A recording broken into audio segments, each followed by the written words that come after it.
ke program Rumpun di Desa Kuala Selangor.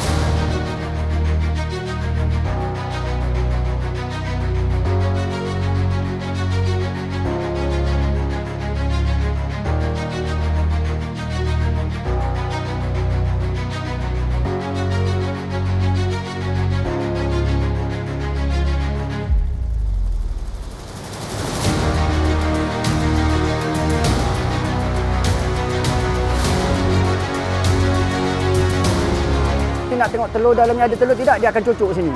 Cucuk ni lah. Sama ada dia patahkan, dia cucuk di sini. Jadi kalau selain tak nak dicucuk, kita selakkan ini. Ini masakan Cina punya. Rasa Cina lah, rasa Cina punya.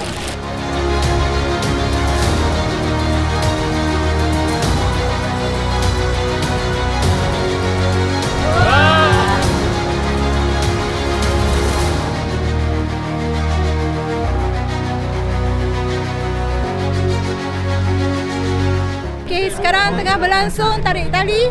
Mari kita lihat siapa yang menang.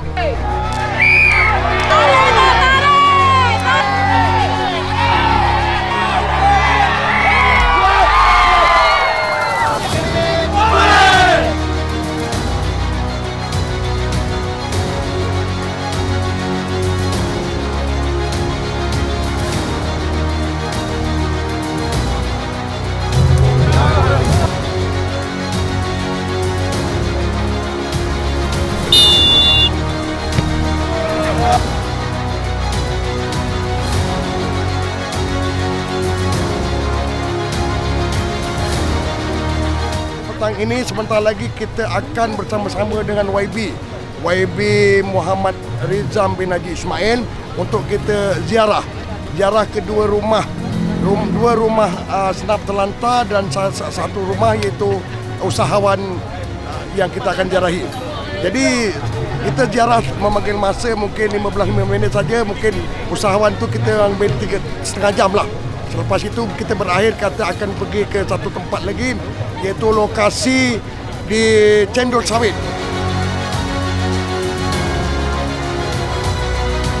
Terima kasih diucapkan kepada semua penduduk Kuala Selangor yang telah bersama-sama dengan kami di dalam program Rumpun Selangor di Desa Daerah Kuala Selangor tahun 2023.